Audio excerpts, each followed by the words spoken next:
Hey, welcome to the Commerce Hero Show. I am joined today by John Swords of Turn 2. John, how the heck are you? I'm great. How are you? Yeah, pretty good, pretty good. Reminder to everybody in the live chat on the YouTube Live, if you have any questions for John related to user-generated content for e-commerce, or product reviews, or really anything in general, go ahead and drop them in the chat, and we will get them answered eventually. So I recently, John, got an infusion of Magento swag. So I've got my Magento sunglasses here. I think I'm gonna just rock these It's this very whole nice. entire time. We'll see if I can pull this off. I'm leaving the sticker on purpose, just so people know, because I think is that the style these days? I wouldn't It's my know. Yeah. That's my general understanding is you leave stickers on things like hats and things like that to keep it 100. I also have a duck, a rubber duck, Magento themed rubber duck for any rubber ducking that's necessary. Um, you don't seem to be overly impressed, John. I have to say. Do you have you have the Magento light up unit? I do not, but I ordered it the other day, so it's on Mm, the way. very I good. don't know if I can pull these off. It makes everything extremely dark. We'll see. I might bring these back later in the show. All right. Um, well, John, give a little bit of background on yourself and what you guys do over at Turn Two. Cool. So I've been in social software most of my life. I spent quite a few years doing branded experiences and virtual reality and augmented reality. Ran a web studio for quite some time, and then uh, so basically always have been very involved in computer mediated technology that has to do with socialization and stuff like that. So uh, I connected with George, the CEO of Turn Two. I guess it's almost 6 years ago. He had founded the company, and Turn Two does user generated content. Um, Hmm. and our first, I would say, product market fit where we really had something that took off was community Q&A. And since then we have added some other user content types like photos and video and things like that, and ratings and reviews, of course. Right. Yeah. Beautiful. So you skipped over a whole bunch of things. I mean, the augmented reality thing is fascinating. I think we've talked about this a little bit in the past, but you were involved with augmented reality back in the day, like kind of like an AR generation ago, right? Right, yeah. So augmented reality and virtual reality had its first sort of hype cycle in the mid 90s, and then it had another one around the mid 2000s. So I was part of the second one. Um, so my agency, we launched the first uh, AR app for the iPhone. Uh, Technically, Yelp was before us, but they snuck it into the code, and it wasn't actually proper. But we had launched something, I guess, right when the iOS update came out for that. And then in virtual reality, I spent quite a bit of time in virtual worlds, which is a really interesting open-ended social type platform for people to communicate with each other. So for that stint, I spent a few years at Electric Sheep Company. We did a lot of experiences for CBS and Sundance and media companies that wanted to create sort of a game-like experience for viewers of their show. Um, Right. One of the cool projects we did there was for CSI New York. Of course, in CSI, there's always a killer that gets away or a murder investigation. So we built an experience where users could investigate, and try to solve the crime mystery. And we actually won a technical Emmy for that. Oh, really? That's really cool. That's really awesome. Did you also, and by the way, I can't believe I forgot about the most important bit of swag that I recently picked up, which is a Magento fidget spinner, so I'm probably going to be fidgeting with this a little bit. Um, did you also were you also into podcasting back in the day? Yeah, I did a bunch of podcasting in, I guess, 2005, 2006. I stopped somewhere around, I think, 2008. Um, and but I did a bunch of stuff around virtual worlds, augmented reality, social technology, everything from interviewing the guy who invented the mouse to talking to guys who were trying to help Chinese citizens, um, get messages out using Flickr that would get past the firewall and things like that. So, That's really interesting, man. What was the podcast called? well, so the Virtual Worlds podcast was called Second Cast. Okay. It was largely based on the community around Second Life, and then we had another one that we had a couple different names for the sessions, but that's where we interviewed people that were luminaries in different spaces around tech, but most of it Mhm. centered around really interesting social applications.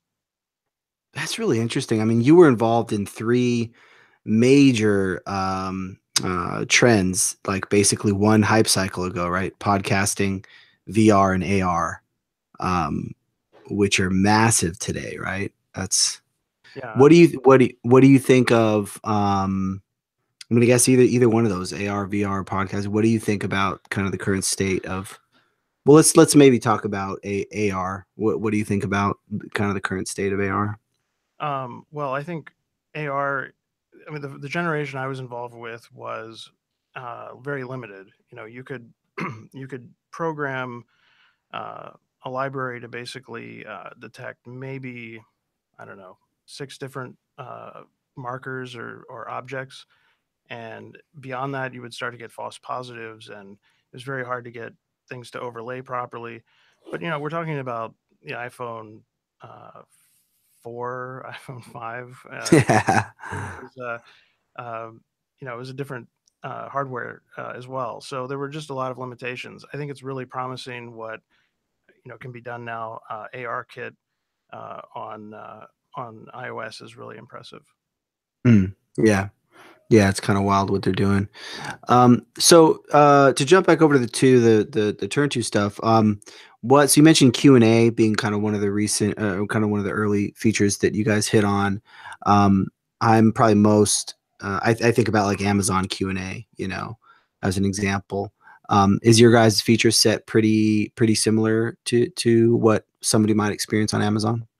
Yeah, actually, so we created community Q&A before they did. Oh, Um, really? we basically taught them how to do it.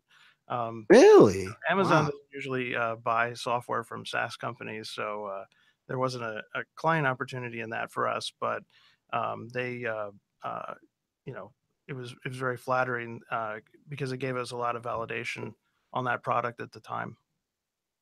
That's what. So okay, so flesh that out a little bit. Like you taught Amazon how to do Q&A. How did that play out?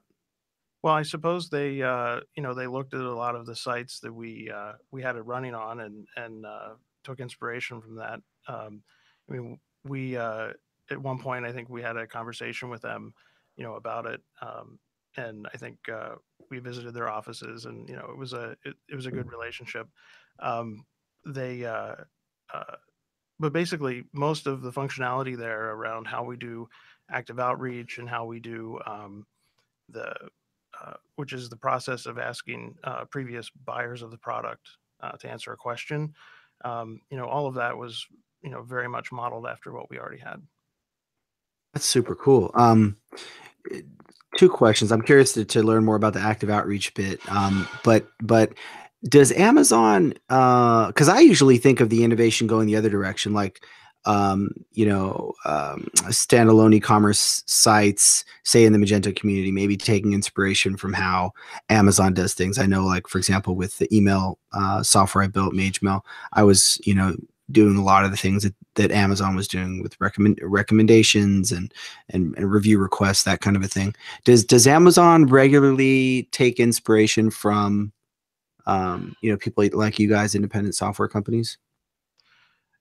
It's a good question. I mean, they haven't copied any of our other products, but where we've been first in other areas too. But it's yeah, I'm not sure. Um, I don't know how widespread that is, but Right. you know, we have four main products, and it's just the one that uh, they took inspiration from. Gotcha. And so the active outreach you said is where you'll reach out to customers and ask them a question. How does that work? Right. So uh, part of our product implementation is that we get a stream of all the purchases that are happening on the website. The email address, the items that were bought, all of that, and then from there, we put those into what we call owner pools, and then based on the type of product it is and the volume and everything, we tune the system to put those people into an owner pool, and they get an email whenever someone is on the customer's website and they have a question that hasn't already been answered. They get rotated through that owner pool. And there's I'm sorry, you're saying owner pool? Yeah. Like, oh, okay. So let's say there's 50 people on your site that bought a particular item. Mhm. Those 50 people, unless they've opted out, are in the owner pool. But then what we do is if we take maybe 10 of those people and send them a question that has come in from someone else shopping for that item, we'll take them out of the owner pool for a set amount of time so that they don't get overwhelmed with questions every day. So Mhm. there's a whole queuing management system in the back end that we use to manage how often people get those questions, and the response rates are amazing on that product because we don't send customer questions out unless they pertain to the exact item that you bought. So um, oftentimes people see that question, they see that it's being asked by someone by first name who's shopping on the site, and they say, great, oh, I actually know the answer to that because I own the product. And so, yeah, it's amazing what kind of engagement we get on that. Typically, any question, any product question is answered within 24 hours, and Wow. over half usually within the first hour or two. Wow. And those are all just being answered for free by previous customers. Yeah, exactly. Yep. Wow, that's incredible. Um, that you mentioned that, oh, I was gonna ask about the response rates, but you already answered that. On the topic of email, we've got a couple subtopics we could jump into with GDPR, and also I got a question from somebody on Reddit around, you know, when a question from D. Ortsman on Reddit. A lot of times, these third-party systems send emails out via their own servers. Therefore, they don't respect opt-out or suppression criteria. And then, furthermore, there might be issues integrating with the CRM. So, how do you guys handle that opt-out and suppression lists? Sure. So it is true that out of the box, our standard method is that we use, we actually don't hide this. It's SendGrid is who we use for most of our sending when we're handling it. But we actually, um, I would say that we take an opt-out feed, and or we can work in the reverse where we take an opt-in feed, and we Mhm. filter all of those queues and all of the emails we send based on those lists. So we do honor those lists, even when it's us sending through our service provider.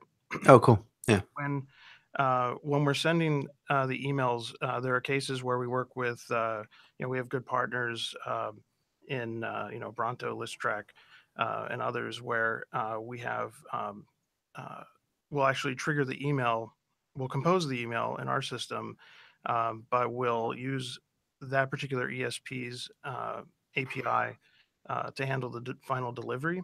Um, Right. and in those cases, we're typically something in their system is doing a second check against their opt-in and opt-out lists. Gotcha. Gotcha. That seems like a reasonable way to handle it. Um, and so what are your thoughts on GDPR in general? How have you guys approached it? Yeah, so GDPR is really interesting. We're when in terms of our relationship with our customers, we're considered the data processor, and they're considered the data controller. So, depending on how they have the system configured and uh, when they get requests from users, for example, to have their content taken off the site or something like that, we have to have a mechanism for handling that request as it pertains to the content that we have. So, if you went to a website and you said, "I want to be forgotten, delete all my information," um, you would have to, as the site, as the controller of that data, you would have to reach out to all the systems or the providers that might have that content and have them handle deletions on their end. Um, Mhm. and so that's what we've been doing for the most part. I think there's been a lot of education work and working with customers to help them get through their process internally around GDPR. And and then I would say since May 25th, we've probably only processed maybe 100 user requests, so it hasn't been crazy. Okay, got it.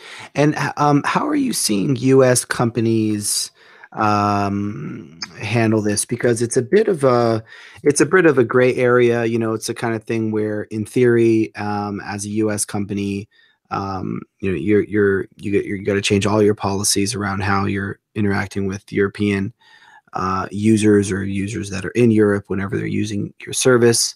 Um, and I'd imagine for the larger companies are, there's already, I believe, lawsuits in progress with Google and things like that. And those things I'm sure will get played out in the courts. But it seems like as a smaller company, you're kind of trying to figure out which way to play it. And it seems like you're not going to really know where exactly some of these standards are going to fall before it's all said and done. So how do you see kind of smaller companies deciding to handle this? Well, I think the one of the most important things is to get uh, a data processing addendum in place with all of your sub processors. Um, Most legal interpretations that have heard so far is that that's the responsibility of the data controller. So if you determine that, as the store operator, it's your responsibility and you're the controller of that data that shoppers are giving to you, then you need to come up with a list of the companies that you're passing that data on to as sub-processors, and make sure that you have the right requirements in place in your contract with them, which usually is handled in a what's called a DPA or a data processing addendum, and that contains responsibilities for both parties, including like uh, getting notification of a request to have someone be forgotten or a request for a copy of information, data security. It addresses a lot of different things. And so when that happens, you have to then uh, you go through the process of negotiating those DPAs, to your sub processors, and that gets you in a good space to um, be on the way to compliance. From there, you've got to look at all of the things that are sort of spelled out in those DPAs and in the actual articles of the GDPR. Um, and there's a lot, but most of it, I would say, follows around like the security requirements. Most of it follows the standards like COBIT and the ISO 27000 series and other standards around IT governance and information security. So it's not too, a lot of that is not too new. Um, Okay. yeah. What are those other standards you mentioned? If you could describe those a little bit. Right. So there's NIST, NIST, ISO 27000 series, and there's the Cloud Security um, Consortium, I think. There's a few different standards organizations like that who have come up with templates for what is considered best practices, and around all the different disciplines in your IT organization and in IS. And in fact, I think it was might have been NIST put out a pretty thorough GDPR checklist. Um, I can, if there's a way to do show notes after this, I can provide Yeah. a that. It's a pretty good rundown on all the different things you need to do. Gotcha, gotcha. And are I could be wrong. My understanding of the way that you're supposed to handle email is that like everybody was sending these emails prior to the law landed, I believe on May 25th, and then we're asking people to re-opt in to various email lists. Um, is that am I Oh, understanding that correctly? you got a few of those, huh?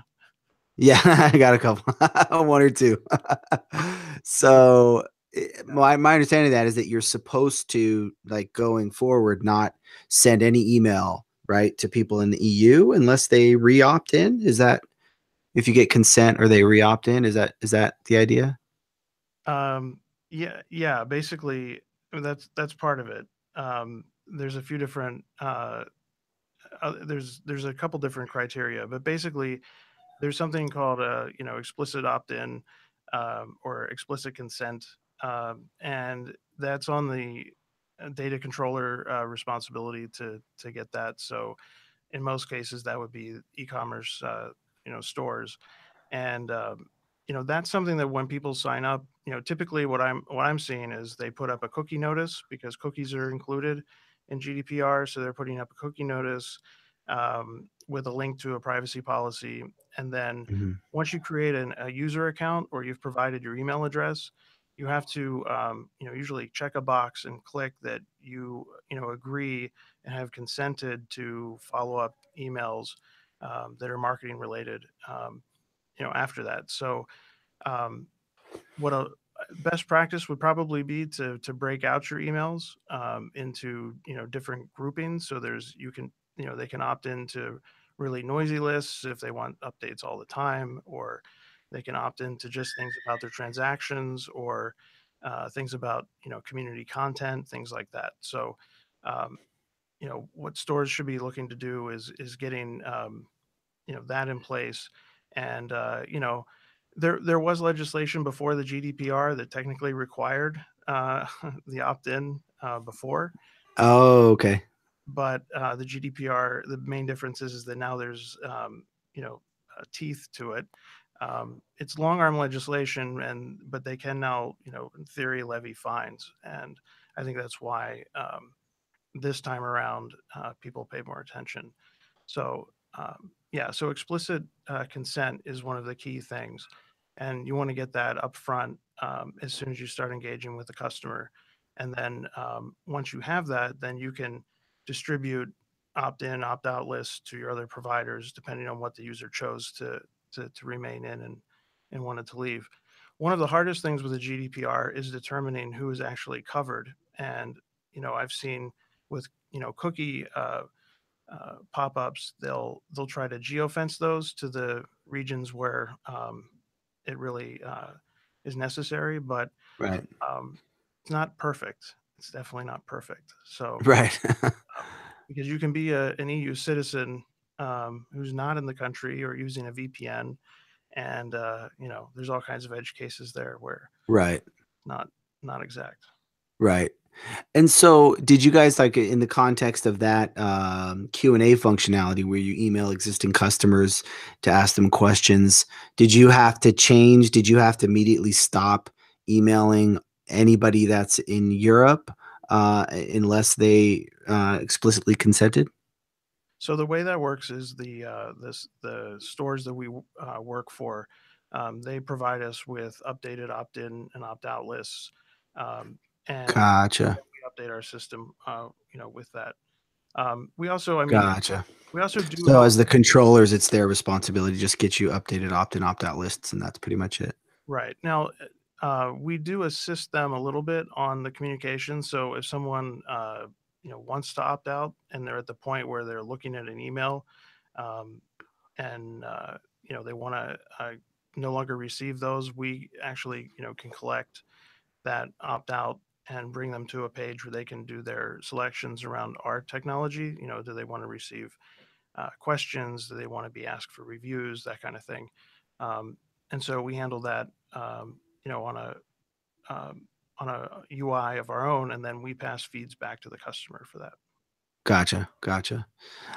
You mentioned the phrase long arm legislation. What does that mean?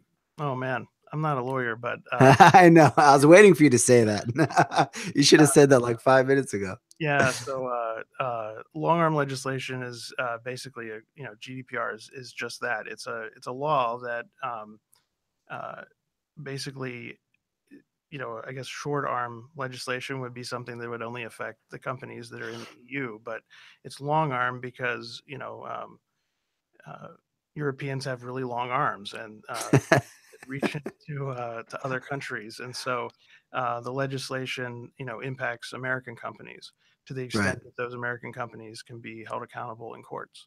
So Got it. um, yeah, and so by having the issue of not easily being able to find people or identify who is covered by the GDPR, who's considered a data subject, and who's not, makes it quite interesting.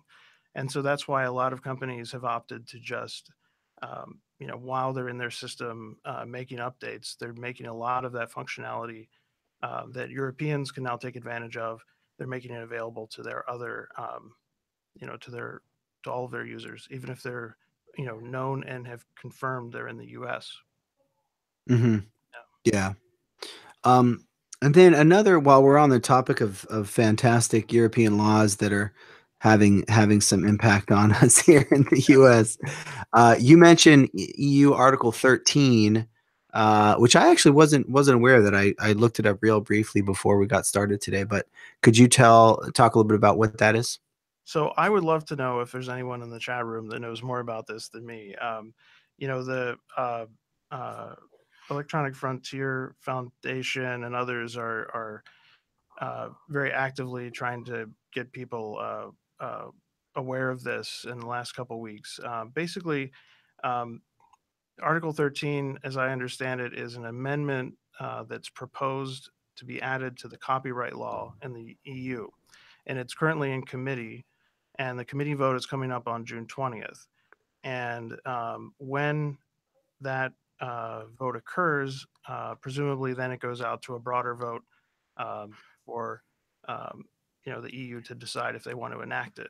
And what it does is, among other things, I've heard arguments that there are good things in the article, but one of the things that has been added is the idea that all content would have to run through a copyright filter Hmm. similar to the one that YouTube uses, um, and and that would prevent. So if people want to attach a photo to one of the questions that they submit, or an answer that they submit, or a review they submit to our system, we would have to run that through some sort of third party filter that's approved or sanctioned by the EU government, to make sure that it doesn't infringe on any other copyrights.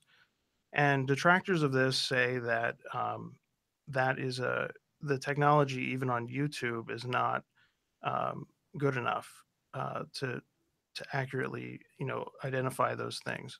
So if a company of that size still doesn't have it working 100%, to where they don't have to deal with people appealing content and then having human review, Hmm. then how is any other company going to be able to do it? Right. So that's the outrage about it. If you want to, you know, I think that's the distilled version of it. Copyright law is generally a good thing, but the adding of the filtering seems to be the issue that they, if you really try to enforce that, I think that the technology may not be there quite yet. Hmm. Wow. So every single image uploaded anywhere, for any purposes, has to pass some kind of a filter that's approved by the EU for, Yeah, I assume, for people operating within the EU or. Right, right. So I don't think this would affect. This isn't long arm, uh, Okay. as far as I can tell from what I've researched.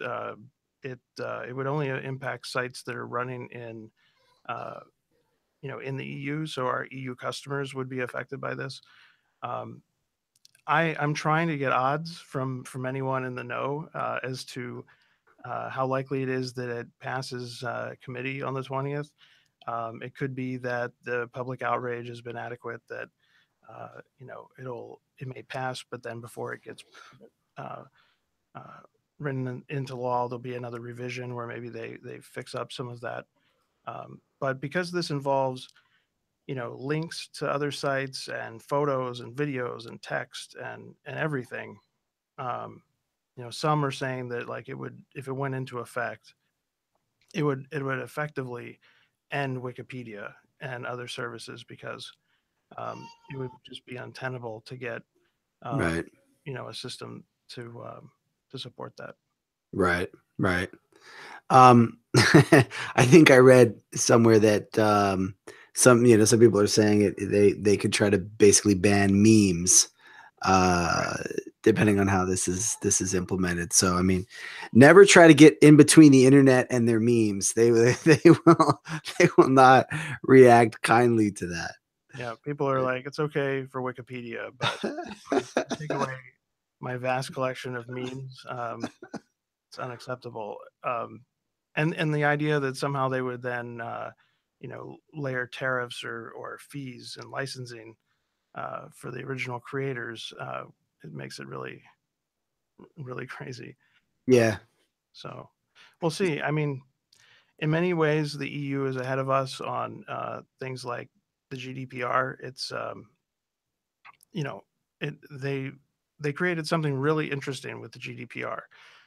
They created a solution for EU citizens to basically get a copy of everything that's ever been collected about them, um, and take it wherever they want. And the way that's sort of instantiated itself with Facebook and LinkedIn is you can go to a web page after you're signed in, you can click download my stuff, and then you get this big zip file that's like organized by audio, video type, and has like a browsable web page in the front of it.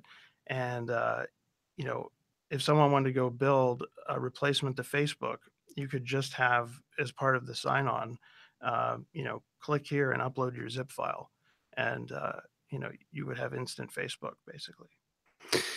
I had not thought about that use case at all. I thought it's really interesting to be able to, take your data and see what they have on you. I hadn't thought about that use case at all. That's very, very interesting. Yeah, I mean every download is structured, and it includes the things that you've both had hidden and made public. So it would only not include the things that you've deleted, but everything else would be there, and it would be in a structured, consistent format that somebody could use for, other purposes. Wow. So I feel like that is a uh, one of the coolest things about the GDPR. And then, just the ability to have your information edited if it's inaccurate, I think is really a powerful thing. Um, unlike we should get back to user generated content, but it is sort of Yeah. pertain to this. The thing that is interesting about a lot of this with data privacy and the things that have happened with Facebook and whatnot is that unlike a lot of other things where when you provide something like uh, an image of yourself or something like that to a service, you can go in and you can replace it, you can delete it. But with a lot of these services, once the information is in their hands, they've already resold it 10 times over. They've done things with it. So even if you cancel your Facebook account, um, there's a very good chance that you're still in a lot of databases that are out there. Hmm. I don't think we've come to grips with how to actually deal with that yet. Um, but it certainly, is one of the things that GDPR doesn't necessarily fix. But that's for like the next piece of legislation. Why doesn't it fix it though? If you are supposed to be able to ask, let's say in your example, Facebook to delete your data, and then also, I believe they're supposed to go out to all their data processors and sub processors and have them sort of cascade that deletion. Well, so as a Facebook developer, what I've seen in the past is that when people share their information with you, you get it through the API, you store it in a database. As far as I know, for many years, Facebook did not go out with auditors and investigate individual, developers to see what Right. their data handling management was on that data. And I think without going out and doing verifications on those app developers at somewhat of a big scale, I think that it's impossible to know where that data is. And what they did instead was they had developers check a box to say that they would delete that content, and Right. that's problematic. So just so yeah, okay. So just for practical purposes, we don't know the extent to which it'll be honored. Yeah, exactly. Yeah. Yeah, Yeah, it's interesting. It's kind of like I mean, I feel like being able to see your data, access it, download it, ask for it to be deleted. Those two, I mean, I believe the GDPR is like 200 something pages long. Those two things make a ton of sense to me. I think you could, if you streamline those things, that I think that would make a lot of sense. The consent thing, I think I could understand how some people are into it, but the idea of getting all these individual consents, and then if you ever want to use data in a different way, you got to get consent to use it in that way. I mean, in theory it could be, let's say I've built a database of developers, and depending on how it's interpreted, you could say, well, let's say I go build a search functionality tomorrow. Now I have to get consent all over again to display them in a search results. The consent side of things seems kind of squirrely, but seeing what data you have, being able to delete it, those two things seem like such clear use cases, such clear and simple use cases. yeah, yeah. Well, I mean, it makes that type of relationship with your customer, requires you to check in with them more often, and to put it in their face to say, do you want to receive this content from us, or do you want to opt out? And I think it'll force uh, more ingenuity around what those different opt out functions are if you're going to advertise it more. It um, and Facebook has not set a great precedent in putting that in front of people. They could have spent years um, using blocks or content cards in their UI to educate people on what they're really doing, and they violated the last court order against them. Um, I forget what year that was, 2009, I think, or 2011.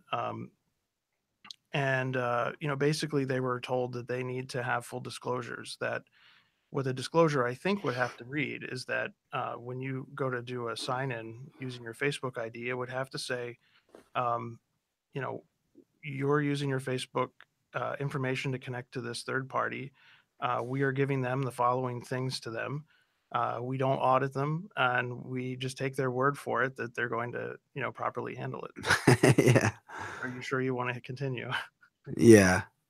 Well, yeah, and then I mean, then the problem with all these opt-ins is you become blind to them. And I'm sort of imagining a future in which, I can't remember what service it was, but I logged into something I hadn't logged into in a little while, and they consented me, so I had to click on something, and then now instead of one checkbox, which was I agree to the terms and conditions, which I essentially never read, there were two checkboxes. One of them being I agree to the terms, and the other one being I agree to the email usage policy. So it's like instead of one checkbox that I ignore, now there's two checkboxes that I ignore, and I think it's going to be tricky to see whether people have the mental capacity to pay attention to that all those details. Yeah, absolutely. Um, what are other areas you mentioned? We talked about the Q&A functionality that you guys were sort of first to market with, and you said there's other piece of functionality that you guys have been first to market with. What are some of those? Yeah, so we have ratings and reviews for products is a key uh, part of our business. We also do something called visual reviews, which is basically a photo first solicitation. So instead of people clicking to like rate their product, they click, add a photo from the email, and we take them through a UI to get that photo from them. We get really good penetration on that on mobile devices, where people maybe don't want to type a really long review, but they will find a photo or take a photo and submit it that way.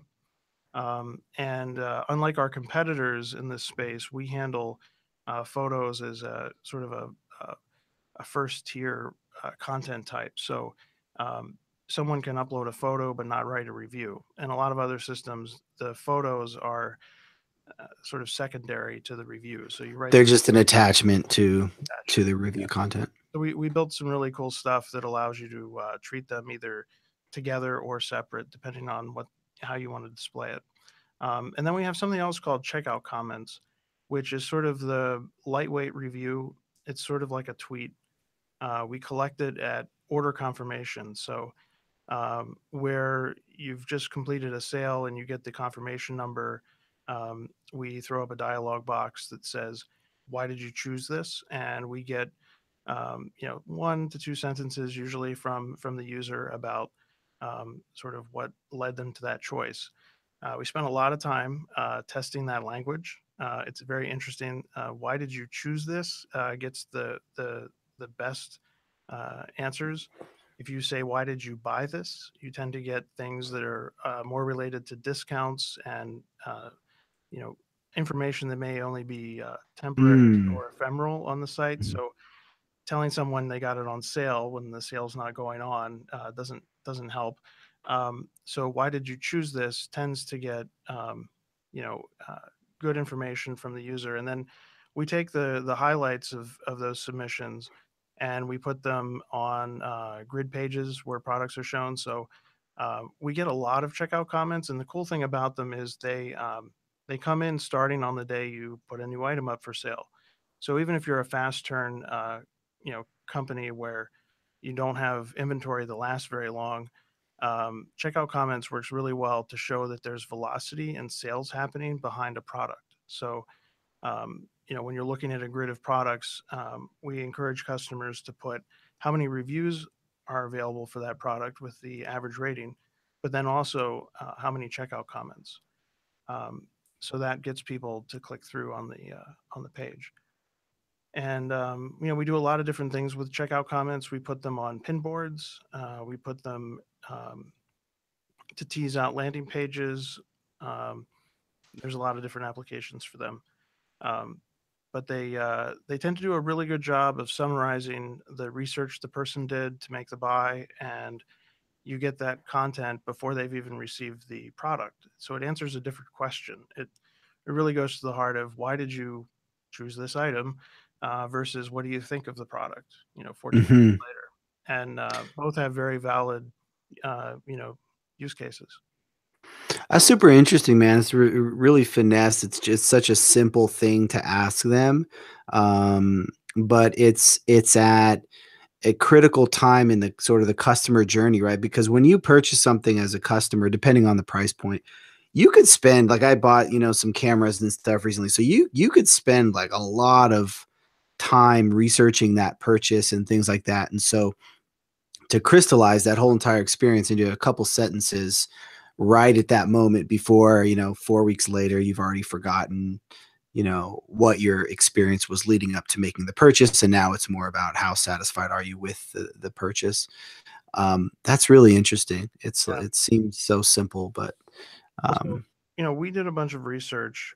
Um, one of the questions I get asked a lot is, especially in the Magento community where there is sort of a ratings module already built right. in Magento, why would you choose to work with a company like Turn2? And I think a lot of those questions, when I'm done answering, they find that they didn't realize how much we did to make sure that the solution really works well, and that it produces more content.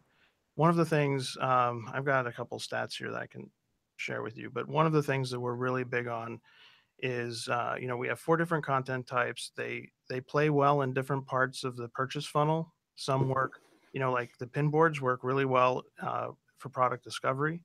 Um, and then once you get Sorry to interrupt. Could you also on the pin boards, could you describe that a little bit? How what is that? I'm thinking of like a Pinterest pin Sure. board, but yeah, what does that like look like? So we have a widget that looks sort of like Pinterest, and it shows product photos along with the checkout comments for those products. And they show you can, depending on how you have it set up, it can be most recent or grouped together in different ways. And the difference between that pinboard module and Pinterest is that oftentimes Pinterest shows comments from people who are aspirational, toward the product, but never actually put the money down for the product. Totally different piece of Right. feedback. So we have this, our checkout comment pin board basically gives you the same kind of experience, but it gives you the comments from people who have bought it, and why they're telling you why they bought it. So we've been told by some of our customers that that page on their site is one of the top converting pages other than their product detail page, just because uh, Wow. it exposes products they weren't thinking to look at, as well as sentiment and detail from people who actually spent money for it. So yeah, so that's the pin board. That's another one that's interesting that Amazon doesn't. I could see Amazon adding that, and I'm thinking through it, and I'm like going, that would be interesting to be able to use as a customer. Um, so we'll see if they do that. Um, Yeah, they do some. but Yeah, I don't know if they'll take so what they have at the end after you've purchased something is they have a share box where you can type something in and then share it to Facebook or Twitter or something like that. In our testing, that doesn't generate a lot of activity back to the store that results in buying. Um, so I think collecting a comment, they may not ever go there, but I have seen them do some more things around putting things on the product detail page where they do pull quotes from reviews, particularly on their own products and their private labels. When they do an enhanced page listing, um, they do some of that voice of the customer stuff, but right. not to the extent that our customers do. That's awesome, man. And by the way, if at any point you want to do like a, yeah, I'm sure you it's kind of last minute notice. You probably don't have any screens handy, but if you want to do a screen share and show any of this stuff, you could certainly do Oh, that. wow, I didn't know that. Um, I yeah, I didn't realize you could do that. That would I be great. I probably should include. I probably should have mentioned that now that I think about it. But yeah, it'd That be good to that get really if podcasting rigor is, if nothing else, we can include some links to some screenshots or different things in the show notes. sure. Um, Yeah, so we did a bunch of research, and what we found was that uh, the more content you have on your site that includes voice of the customer or user generated content, just the better your site performs. So, for example, we did a study. We know that every time you double the number of reviews that you've collected, you increase across your entire site the average rating by zero point 0.1 stars. So your products, like across the board, actually see higher star ratings if you have more content. Um, we've also seen that each time you double the number of reviews, it improves the number of products or the what we call coverage of your catalog by 15%. Coverage is the name of the game. You want every product to look like it's being properly merchandised and that it's not just sort of an orphan product that no one's ever bought. So, right. having zero reviews is usually a deterrent. And so it's really important to collect more content. And I think the things that we've done, whether it be uh, the the things we've done to improve our email flows, where we actually can take the review or the answer to a question right inside the email client and not have to take them to a web browser. Things where we break down the review so that it doesn't feel like you're filing a income tax form when you get through. Um, we've As done much as we all enjoy filing our income tax forms, Yes, I always look forward to it. But give uh, them a little tip, give the government just a little extra just to thank them for doing such a great job. sure, yeah, definitely. We don't have that on our UI, but maybe we'll add it. Like here, give $5 so John can get better in-ear headphones. That's good. Um, yeah, so we I think that so a lot of our functionality, a lot of our focus has been on making sure that we, collect more content, and all of our customers, I think, see big jumps in the numbers when they switch to us from their existing reviews provider. So usually reviews is one of the first things that they're interested in because they already know it, they already have it. They want to know, can we bring their content, into our system, and what can we do to make it work better? And so there's a bunch of things we do there, like syndication and which is getting copies of reviews from the brands you sell and putting that on your site so that you have even better coverage. We also have other things that we do with Q&A and our other products to just make the whole user generated content experience better. Um, and but a lot of it is focused in on doubling reviews here and getting more performance out of that. And so it's very much building a better mousetrap type of business. And so our widget platform handles a lot of that. I don't know if you want to talk about that a little bit. We can talk about how you actually implement Yeah, stuff. yeah, that'd be great. Cool. So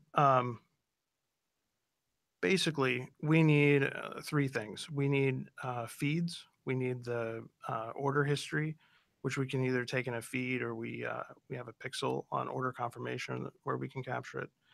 And then there's user UI that needs to be exposed. And that's the stuff like actually the view of all of the reviews on the page and the teasers that you click that show the star rating and stuff like that. So our current widget platform is we're calling it's version 4.3. We have a new version that's coming out, version 5, soon, and it's a total rewrite from back to front. Um, Wow. uh, we switched from jQuery, which we had been using. It was like a tank for many years. I know that's your Yeah, buddy. Team jQuery. Come on. so just to upset you, we got rid of that. Gee, this interview is over. I'm done. Yeah. So we evaluated Angular and React and Vue, and for our purposes, Vue really seemed to be the right choice because it's definitely the most lightweight. It seems to have the highest satisfaction rate for projects that have been using it for a period of time.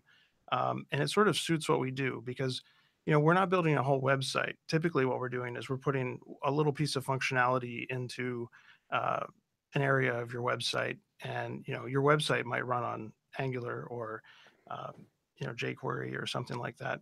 But for widget type plugins that only do limited things, Vue seem like the definite best route. So that's going to give us amazing load time uh, competitively. We've always had the best load time, but now this is going to be another jump. We're also doing a lot to allow. What kind of load time speed have you had and do you have with the new version? I don't have the final new version number, but I mean, our current version is very good. Our library is done, I think it's 50 milliseconds. Is what we see, which is Nice. faster than most. So, um, yeah. So the new one will probably be smaller footprint and potentially even smaller. Um, Another thing that we've done is we've optimized for every page type on your site what parts of our JavaScript library will actually load. Oh, nice. A lot of providers, they'll put the form to write the review list, the Q&A list, the pin board. They'll put all of that stuff in one library, uh, Yeah. no matter if you're using it on the page or not. And so we've built a solution where we optimize per page on that library size and Nice. only deliver what's needed. So that's really nice. And um, yeah, so and we also, I should say, we have extensions for M1 and M2. I think M2 is 2.0.x to 2.2.x. Hmm. Those are out on GitHub, and those handle a lot of the feed work of getting like um, the transaction data back and forth between our system, the uh, getting average rating data displayed um, in your product catalog. It handles a lot of that stuff, and then it also gives you some shortcuts to get the JavaScript onto the page templates too. Um, and then we have another category. I actually wanted to bring a mannequin in here with a with a shirt on it and say that this is like our mascot for headless turn. Uh, but the guy at the store that I went by this morning was not having it. He didn't want to sell that. I You thought did not walk by a mannequin store this morning. You're just I, messing with I did. No, I really did. And I was like, "Well, can I borrow it?" No. me. So It's hilarious. Anakin's not here, but I promise you, at some point, you will see our headless turn to mascot. Um, I so we have a couple customers that forego the widget platform, even with the new one coming out. They want to do sort of a microservices uh, approach to everything they do, and so for Right. that we have APIs for everything from creating content to searching content to pulling content to sending us order data. So all that's we have a dev site, developers.turn2.com, and that's where people can get information on all of that. I think H&M, the clothing company, Yeah. they're the first to use it in. They're using it in Germany, I want to say. Oh, nice. Um, and then Nike is using it, um, but they're using it in sort of a hybrid model, which we see a lot of customers do. They'll take the widgets that we have and they'll use those for sort of the standard things that you would expect in terms of like showing summary information and then the list of the content on the pages. But then if they want to do something fancy like an accordion at the top on a rail or something where they want to feature like the best review or something like that, um, they can use the API to make that happen. So we they're they're an example of a hybrid where they use both. That's awesome. Yeah. That's really cool. I'm just thinking we're talking so much about content, and I'm thinking of the Adobe acquisition, right? And Adobe does a lot. They have a content management product, and they do a lot in that space. What are your thoughts on the acquisition? And but I don't know if you have any familiarity with Adobe's kind of marketing cloud stuff. But what do you see any potential for synergies there? Well, speaking of headless mascots, I mean, I think the announcements for Magento sort of going in that direction with their platform and sort of abstracting away the mandatory front end um, is what is it? PWC is what they are. PWA, Um, Progressive Web App Studio. yeah. Um, I think that was very well timed and probably thought of in advance for the acquisition by Adobe, because I think the biggest experience or the biggest opportunity there is for them to integrate with Adobe Experience Manager sites. And I think the best way to do that would be through a headless integration. Actually, I pulled the numbers this morning. So in the U.S., it looks like there is. Where am I looking at here?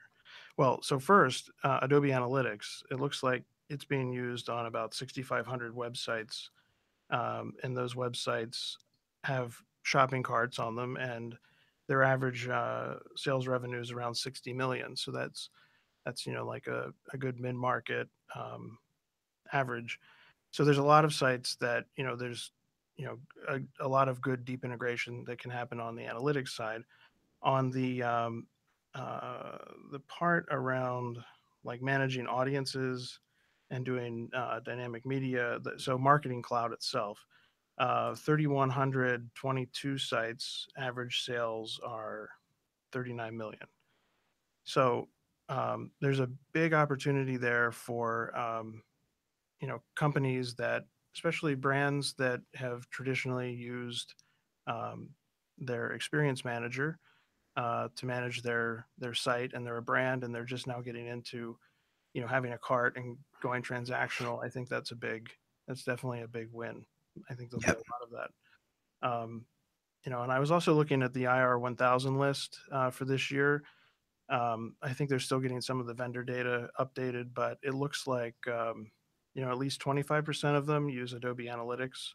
So I think it's a lot of opportunity to work in with the same types of customers. Probably do more with B2B.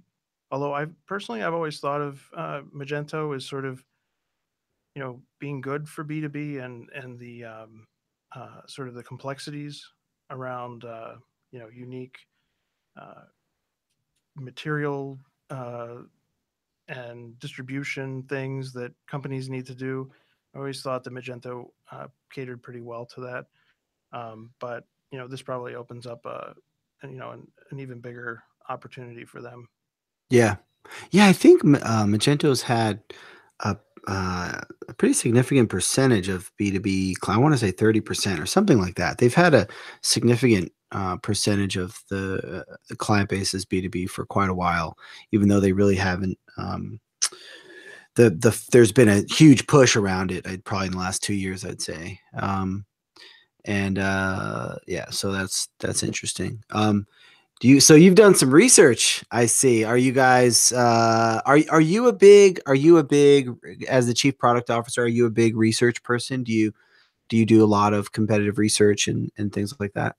I do a fair amount of digging around, and I mean, but it's that responsibility sits with a bunch of people. We're always looking.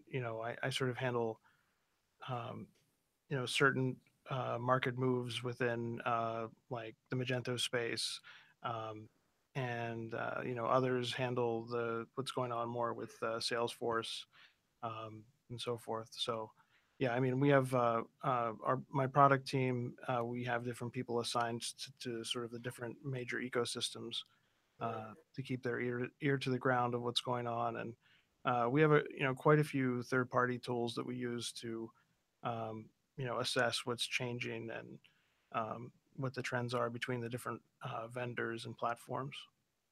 Right.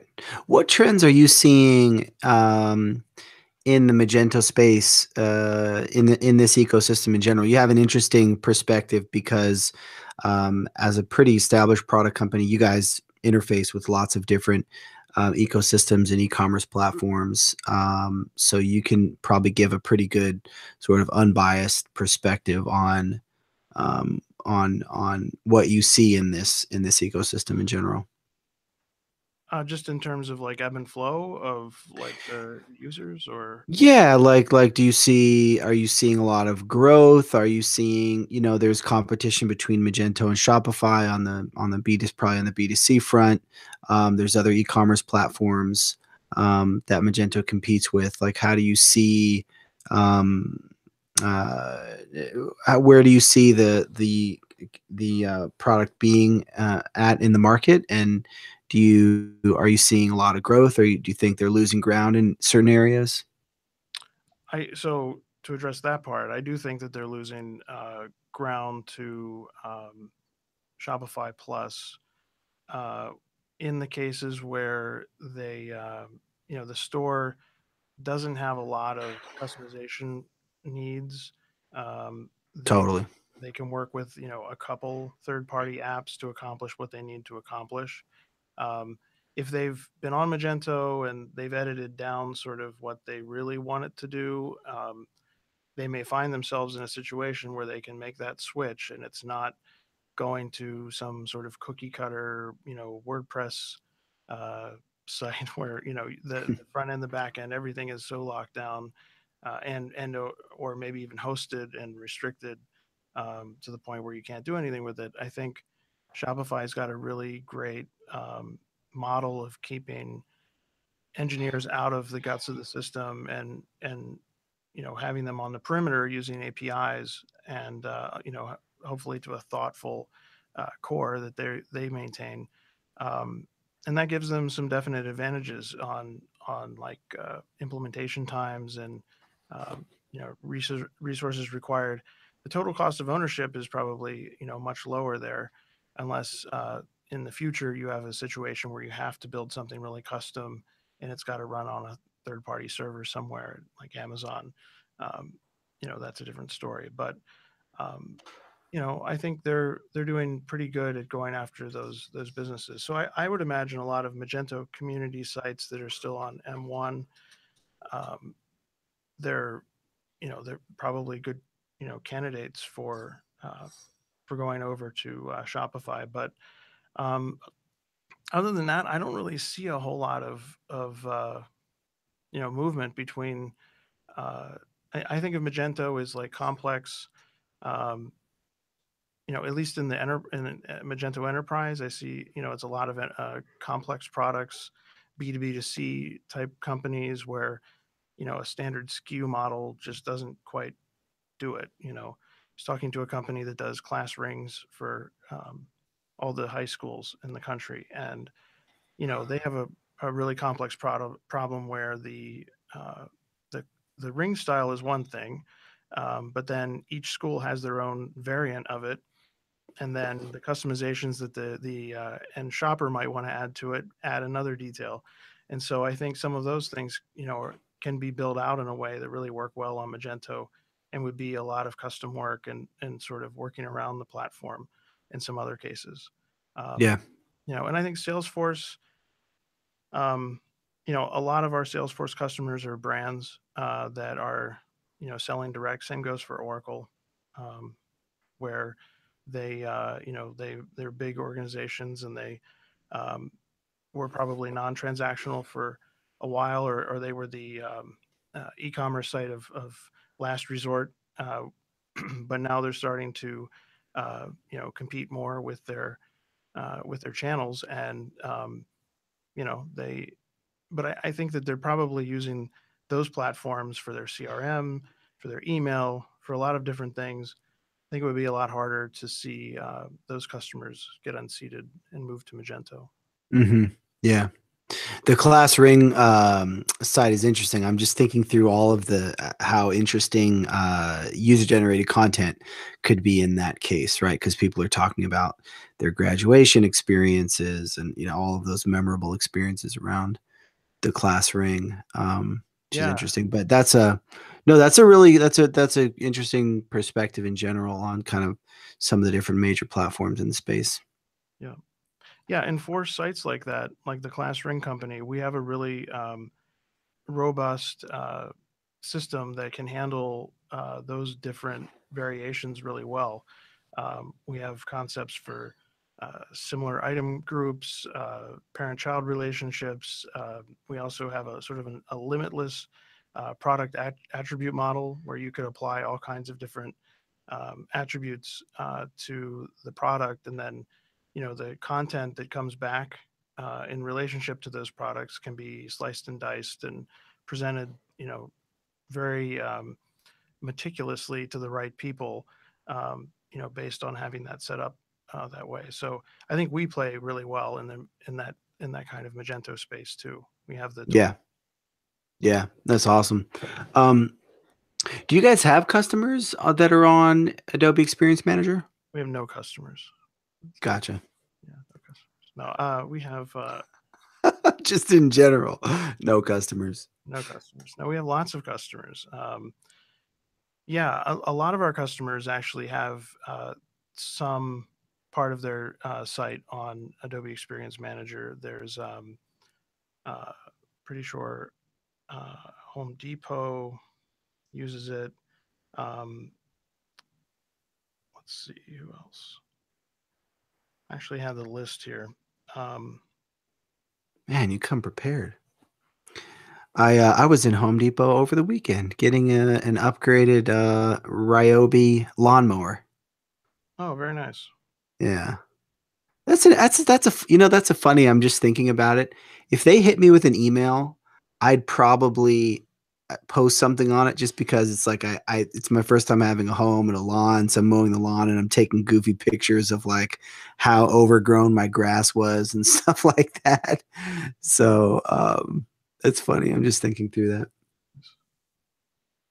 Yeah, so a lot of our customers, like even Chanel, uh, uses Adobe Experience Manager, um, or they had it. I think they might be phasing it out, but there's quite a few that use that for some aspect of their website. And if as a Adobe customer, if you're the salesperson handling those accounts, it's painful to say, well, we don't actually have a cart for you, and Yeah. have to go to Salesforce for that. And now that they have that solution, and it's presumably they're going to take advantage of the headless model and make it really integrate nicely and easily. That could be a big win for them. Yeah. Yeah. Do you um do you see the open source do you see the open source version of Magento going away? Like do you see Adobe really caring a lot more about the cloud product, or do you think that's going to continue to go strong? So I'm not really close to the development around Magento Cloud, and sort of what you guys are able to get to, like in GitHub, and make pull requests and things like that. But I would think, like at a really high level, um, because they're hosting it, and there's probably aspects of the code that can't be exposed for security reasons, that they would have to maintain themselves as it gets more robust, and they start looking at how they're going to scale it and make it really powerful. I mean, maybe you'll tell me I'm wrong, and it actually you know can be done that way, but it feels to me like there's certain aspects of it that they would need to uh, sort of bring in house and sort of lock the door, um, and keep very proprietary. But I think as long as there's no, I don't know. I mean, they have to do code review, and they have to be able to say, this can't apply to the cloud version because it references a file, URL that doesn't exist. It has to be a bucket or whatever. Uh, Yeah. those types of things I would imagine come up all the time. I don't know. I mean, it's a very, very active and fun community. I can't see that there's benefit in them in marginalizing that component. I think they're going to do um, a lot to try to harness that. I mean, I'm just Yeah. looking forward to you getting really deep with Adobe, so you can start, um, you know, doing pull requests for the PDF format. I have some Right. ideas, and I think you're the developer that can do it. So We'll put a word in. We'll put a word in. We'll see what we can do in that department. Um, how do you guys? I'm jumping all over the place, man. I have so many questions that are popping up as you're saying different things. How do you guys generally? Oh, I know what I was thinking about this. Is you're talking about some of the customers you have, which are large household name brands, and I'm wondering, what type of merchant in the Magento ecosystem, or just generally, is a good fit for you guys, and all in terms of the scale of the company, that kind of thing. And also, TJ's trolling me in the comments here, which is making me laugh. And also, how do you guys? You've mentioned as far as how you guys differ from competitors. You've mentioned a couple specific things as we are talking through specific functionality. But if you were to just sort of address it broadly, who are you guys a fit for, and how do you differ from competitors? sure. So, um, we definitely are positioned in the market as focused on innovating around the platform and the features. We think there's a huge opportunity going forward to disrupt reviews. In particular, Amazon uses the same exact layout of reviews, whether you're buying new tires for your car or you're buying a ring for your wife, and it doesn't necessarily make sense to do it that way, either on the collection side when you're asking for feedback or on how you display it to other shoppers. Each product type, each category of product has a different set of things that people are most interested in and want to know before they buy. And I think, you know, we see a lot of innovation coming there in our roadmap around just building a much better, personalized uh, experience, both submitting content to us and viewing it as a shopper, um, because it's just, it feeds into personalization and what customers really want. So our roadmap, we're not done building ratings and reviews and checkout comments and visual reviews and Q&A. We continue to add new features to that and acclimate the platform to what customers need now and also what we're anticipating they need next year. And that's not a common thing that's heard from that we hear about our competitors. We also, I would say that we have the highest customer service rating on G2 Crowd among our competitors too. It's because we're pretty white glove service. It's not like going to, a website where you can, plunk down your credit card and get the app and install it and be up and running in 5 minutes. We work with customers to develop what their UGC strategy is going to be, migrate their content, and improve upon what they had before. There's a lot of work that goes into making sure that we're setting them up for success, and so that's a whole phase at the beginning of any engagement. So we're really good on customer service. We have the best tools, and we're still actively inventing new stuff. And I think that those are very important things to customers. In terms of who's really great for us, um, I guess I would say it's customers that want those things, but it's typically a site that's um, I don't know, and so this gets a little tricky if it's a direct brand, but if they're a retailer, it's probably like five to 10, maybe 10 million in annual revenue online and up. Sort of the mid market and above. Enterprise is definitely an area that we're very good at supporting. We're in, I think, uh, at least 35 different languages now, and lots of different countries. And so the big enterprise customers can come to us, and we can service the mid market customers really well too. And one thing that I think is interesting is that we have not separated or structured our system in a way where the mid market customers get, you know, they don't get a dedicated customer success manager. Like everyone, no matter what size, gets the same type of core support, and I think that makes Okay. a difference. So you get people that you have their cell phone numbers, them by first name, and they don't change because we have people that stick with the company for a long time. So That's awesome. And what's your cell phone number? it's I kid. I kid. Do you guys do like what's that? yeah. Do you guys do like a net promoter score? Yes, we do. I don't have the latest info here in front of me though. Okay. But we're Um, we're good. We're good. okay. Okay. Good net promoter score. That's good to know. Um, uh, okay. I'm gonna just say this because I don't give a darn. Well, on the on Reddit, actually, okay, got a question from user KFC conspiracy on Reddit. Oh, this Which was no, it's basically pretty straightforward. It's a question around filtering tools for filtering profanity, URLs, competitor names, things like that. They said that they have issues with that with whatever they're currently using. And they also mentioned that they're getting tons of cold calls from like Yotpo, which absolutely drives them insane, and it's bothering them.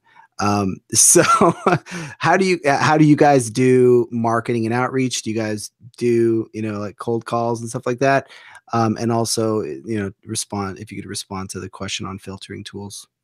Yeah. So because we built Q&A first, and questions needing answers need to flow through a system pretty quickly, we have done a lot of work over the years to be able to pre-screen content quickly and get it published and be comfortable enough that the content is clean, that it can be emailed out to other customers. And so that's a level of trust in the filtering system that I think is it's one of the reasons why people you know use us, is because that's functionality they would never want to build themselves. It's difficult to train. So we use a bunch of different word filtering. We do lots of different approaches to words and phrases to make sure that all the incarnations of that can be caught. Um, and and for visual, we actually have people that look at content that's being submitted for appropriateness to make sure there's no hate speech or anything else. We have that team on an SLA of less than 20 seconds. So the delay is Wow, minimal. that's a fast. They're looking at So a lot of pictures very quickly, and so then they give us a pass fail on the photo, and then it gets if it fails, it gets held for further review by someone either on our team or by the customer. So do you uh, guys use like Mechanical Turk for that, or no. okay, it's probably proprietary. I try not to pry too much. Uh, so then we have what was I going to say? So then, yeah, the content gets another pass. It gets reviewed, but what's so great about our system is that it's all content that is being asked very contextually. It's like, why did you choose this? Why did you buy this? Or a customer might ask, how do I use the knob on the right? What does it do? And the amount of abuse that comes through our system through those different input points is shockingly low. Uh, Mm. it People, when we really humanize the messaging. When we send out a question, we name the person, their first name, that asks the question. We reference the date you purchased it. We show a picture of the item in case you forget, and then we say, could you help, you know, Jim? He's got this question below, and we get a really great response rate, and we very rarely have issues with people abusing that. And so I think when you get into forums and you get into things like Reddit, um, which I highly respect their moderation methods and things like the way they ghost ban people, I think is brilliant. And there's a lot to learn from those guys because they're at such scale. Those posts, other than it being like on a subreddit, it's so open ended. And so what happens is people, when given no structure or no specific prompt, they tend to just go wherever their mind takes them, and it makes it for a different social interaction. So what I really like is that we've built this really big distributed social network across all of our customers' sites.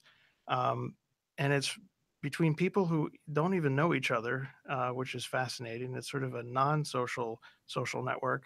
Hmm, that's interesting. And we help millions of people every year make better purchases in use of their money, which I think is just it's awesome.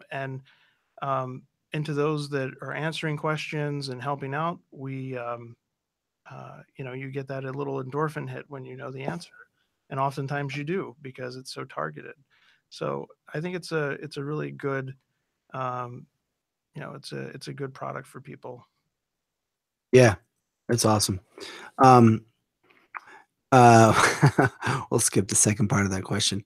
On the photo first reviews, actually, I was curious to ask you about this from earlier.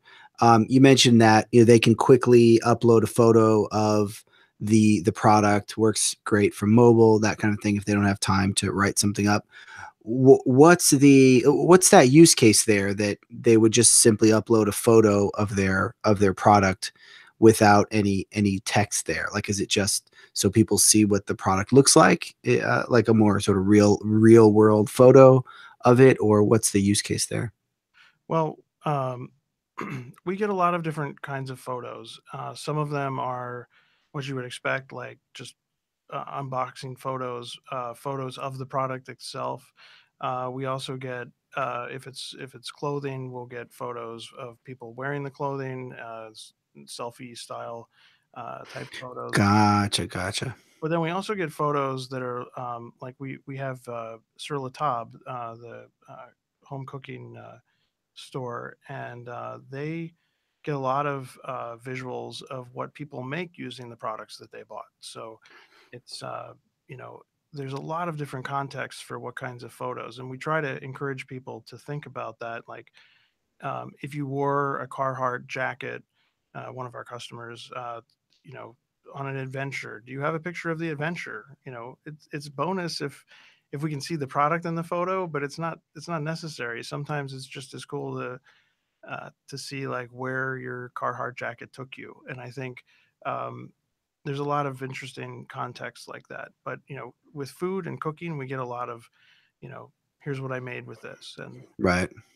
and you know, when people buy furniture from some of our uh, uh, sites, they you know they're showing photos of what their before photo before they had that piece in their room and what it looked like after. Um, so we get a lot of that too, and you know, home projects, remodeling jobs, you know, makeup tutorials before and after, things like that. Got it. Yeah, that no, that is on its face when you first think about it. It's like, well, okay, that seems pretty basic, that you can upload a photo, but that's really interesting. There's a lot of rich, information that can be shared simply through a photo. I'm thinking again about this lawnmower I bought. Like, I want to take pictures of my lawn and things like that with it. Do you guys? Do you got you were talking about with the Q&A feature, people kind of get that endorphin hit, and there's this beautiful kind of social network that you've created. Do you guys ever incentivize people to answer questions, um, or have you thought about incentivizing people? So that depends largely on the community. If it's a community where the purchases maybe don't generate a lot of loyalty, or it's a yeah, I can't think of a really great example, but there are some cases where you're just not going to get a lot of content from people that buy on there because, and it's not because the items aren't desirable. It could be that it's a gifting site, and you know they're not going to write a review that says anything other than, "Well, I bought this for a gift," and or will skip it altogether. You might run into you know a site, you know like. A pharmacy where you know people are not going to submit a checkout comment for buying rolls of toilet paper or something. So um, there are times when you need to boost response rates, especially if it's a noisy brand that you know does a lot of email outreach and asks a lot of their customers. In other areas, then you know incentives are good. Um, with Q&A, we find that it's not necessary to incentivize people. Um, the incentive is helping you know someone uh, you know overcome some sort of obstacle or get to the bottom of a question. And so I don't know that we've ever had a customer actually incentivize questions, or sorry, getting answers. On reviews, there's definitely value. You'll get more reviews if you give incentives. Um, there's a couple different ways to do it. We don't host like our own uh, giveaways, and we're not a sweepstakes company. But oftentimes we'll integrate with loyalty card programs or you know couponing platforms or some other program that uh, the customer is using to try to maintain loyalty, and we'll do an integration for that. And so when the reviews collected, we notify the platform that manages that. And those sites definitely do see an improvement. Now, certain types of sites or certain types of incentives, um, the lawyer disclaimer here, the Federal Trade Commission does have requirements around disclosures. So if you are giving away products, or if the user is going to get a discount or something like that for completing a step, there will have to be some sort of disclaimer on the content that they submit that says that it was part of a sampling program or a promotional program. Um, but honestly, like, the sampling programs are great. I don't know if you're familiar with this, but a lot of Mm-mm. companies will take a 50, 100,000 units of whatever they are about to launch as a new product, and they will get it in the hands of influencers and people that are, in some sort of uh, VIP program with them, and then then they'll solicit reviews after the individual has had the product, and of course, all of those reviews will show as being from an incentivized program, but um, it's great because that means the first day the product goes up for sale, you have 100 or 1,000 reviews right there for that product to show. And yeah, they got it for free, but they also probably had nice things to say that were valuable, pros and cons in the review, and which is totally up to the store. They can decide to weed out anything that's too crazy. So Right, right. yeah. Have you heard about all? I remember hearing about all of the review fraud that happens like on Amazon, and it's gotten really sophisticated. Like people will make actual orders and ship them to some unknowing individual, and then they'll pick up the package before the person has a chance to get it, and all sorts of kind of complicated fraud schemes for Amazon reviews. Yeah, um, the I think yeah, that whole thing is really interesting. We Our system doesn't really cater well to fraud because 80 or 90% of the reviews or questions and answers that we get come in response to a an email that's sent to someone who we know actually bought the product. And the other 10 or 20% are the people that are browsing the website and hit write a review on a product detail page. And we can scrutinize the content after it comes in. We collect some metadata um, about the user so that we can detect patterns. And if we get reports of issues, we have some things to look at to try to investigate. But it's just not very common for us to have that kind of issue. Um, and if it's content that has cross-site scripting exploits in it, or if it's if they're doing something malicious, our system catches that before it goes out anyway. Um, but if it's just fake reviews, um, you know it's we don't see a ton of that. I think largely because we don't allow anonymous reviews. So at the very least in our system, you have to provide us with an email, and you have to confirm the link in the email before you can have your review published. And I think that that's too many steps for the people that are trying to hack the system. Right. Yeah, no, it's just sort of fascinating the extent that people are going to kind of boost their ratings on Amazon these days. Have you guys looked at the like I've seen some products that do this kind of a feature where it's kind of a social proof feature where they'll have a kind of a pop up or like a little alert that says, Joe from Florida just bought this product, and it's kind of it's almost like a little bit of a real time feed of purchases that are being made on the site. Well, the closest thing that we have to that now is our trending pin board of all the products that are being bought right now and what checkout comments they're submitting. So that's something that can like scroll, as you're watching it, and that gives you a sense of what products currently have velocity behind them. And the product you're talking about, it's actually kind of funny. We had one of our earliest products was something similar to that, but it was sort of limited to your Facebook friends. So you would see like what products someone else bought on the site. Uh, Mm, but the new flavor that you're describing is it it personifies the individual who signed up, but it doesn't necessarily that person doesn't have a connection to you. So I think that works. Case study of one, it didn't it didn't get me to buy a service recently. But it was good to know that they have customers who are buying, and I think that's a neat idea, and that could be something that we work into some of the other things that we have. yeah.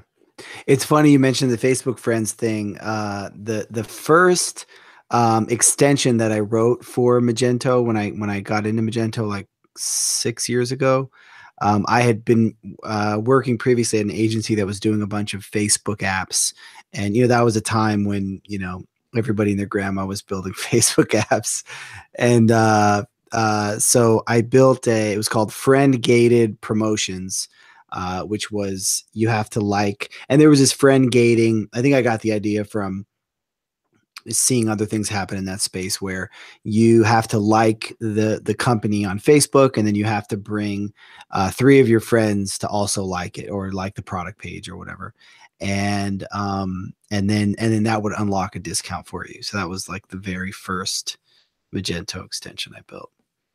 Um, yeah. So anyway, which actually, now that I think about it, you don't see those Facebook like buttons on web pages so much like you used to back in the day. I feel like Yeah, you don't. definitely less of those now. Yeah, probably a good thing. um, Well, cool. Let's see here. Any well, I'm curious like how you've done so much interesting innovation. I'm curious like how do you guys like what's your process? What's sort of your magic around innovating? Like how do you decide what features to build? What how do you guys what does that look like for you guys? Well, we're not a really really big company, so we have to be very selective and pretty sure about our approach around something before we go crazy. Building something substantial. I tend to look in places where I've always believed this, especially in the last 5 to 10 years, is that users tend to sort of lead uh, us to the behaviors they want to do. Things where they're well, like the hashtag on Twitter was an example where it was a user that came up with that, and then the platform adopted it. And I think when you start seeing how users are adapting your platform, or it could be something completely different. Like, I try to look at a lot of different applications and different markets that do totally different things to see, what is getting traction, what's a fun interaction, um, and and then I guess trying to figure out a way to see if there's a path to translating, some aspect of that as inspiration into something that could work, with social and commerce. Um, that's at least my process of trying to come up with the next big thing. Nice. Nice. Um, any I'm just getting a little bit of feedback in my eardrums, not sure. Oh, okay, I think it's gone now. Um, any new features that you guys have coming down the pike? Well, the biggest one is the new widget platform. It's going to change so much about the time to implement. It's going to have a big impact on um, how much customization you'll be able to do with it. to get to that more personalized and appropriate, you know, detail for the right products on your pages. Super excited about getting that launched here soon. You know, we've got a really robust enterprise reporting package that we're rolling out soon. And, you know, we're looking at products that merge um, video and audio and other things in new ways. We have that hanging out there too. Um, there's quite a few projects. You know, a lot of them are you know, ideas that we have some hypothesis around, and we want to you know, further investigate, do some research, and figure out what's you know, what's going on. You know, one of the things that we were looking at doing, um, and I think we want to do some more user testing and focus groups around it, is uh, sort of a Snapchat stories experience for where we're actually collecting that content for uh, you know, for the store to use. And that's an oversimplification. And I know that you know, everyone needs a stories product has kind of become a joke, but Yeah. so let's Sweet. Glad you got that out of the way. yeah, yeah, I couldn't let that sit out there too long. So, you know, I think that there is a really cool opportunity there to get some better quality, you know, motion graphics, hybrid type content from users. But you know, there's been some recent rumblings that Facebook is getting into that game, where they're going to help brands connect with influencers in their you know, in their communities to build prosumer quality content for their brand. And so, um, and and they're going to do that probably in a way that'll be highly efficient. Facebook has the most information about who those people might be, and they're going to broker those deals so they can sell more ads. And I think, you know, that they, at least for that platform, that if that is well executed, that will be the answer for a lot of that. So, um, you know, we have more work to do on that product, but you know, building something that would tightly integrate with Facebook, uh, you know, might be not at the top of the list for how we tackle that. So, but yeah, more content types and you know, more flexibility. And I think also on the roadmap is the ability for us to do some really you know, sort of deconstructed review or just a flexible model that's more like survey building and survey monkey versus um, you know, what's a typical review form where we can ask Hmm. the right questions to the right people at the right time. It's not all focused around the product. It could be around service. It could be delivery. It could be how was your room when you arrived at the hotel and stuff like that. And that that area of our R&D right now is you know, that can play very well into us getting out of e-commerce, and well, not out of e-commerce, but could add us into hospitality and travel and other, Wow. you know, categories that we're not in today. Wow. That's really cool. Um, awesome, man. Well, anything else that we haven't talked about yet that you want to cover before we get ready to land this baby? Let's see. Did I wish you a happy birthday at the beginning of Uh, this? you did not. Oh, Thank you, yeah. sir. Happy birthday. I'll spare Appreciate you it. the singing. No, I think we covered a lot. Yeah, would love to. You know, if people have questions, they can hit me on Twitter at swords. Um, and my email address is swords@turn2.com. Beautiful. Have I told you how many times I love your Twitter handle, by the way? Uh, I lost count actually. Every You single know, I get like I don't know, maybe 10 inquiries every week. People asking to like buy it from me. And really. yeah, it's crazy. I don't know what they would do with it. You know, they when they message me, their name isn't swords, so I'm like, I guess they sell swords. I don't They know. sell swords. Yeah, I mean, Swords for online retailing. It's a big I think of all the content opportunities, all the UGC opportunities for selling swords. Yeah, For exactly. crying out loud. Um, Yeah. awesome, man. Well, thanks so much. It's a lot of fun. I really appreciate it. Everybody be sure to check out Turn 2. And thanks for tuning in. Tomorrow we're going to have Peter and Aryan on to talk about Mage Titans Netherlands, which is a brand new conference out there in the Netherlands. So thanks for tuning in, and we'll see you soon.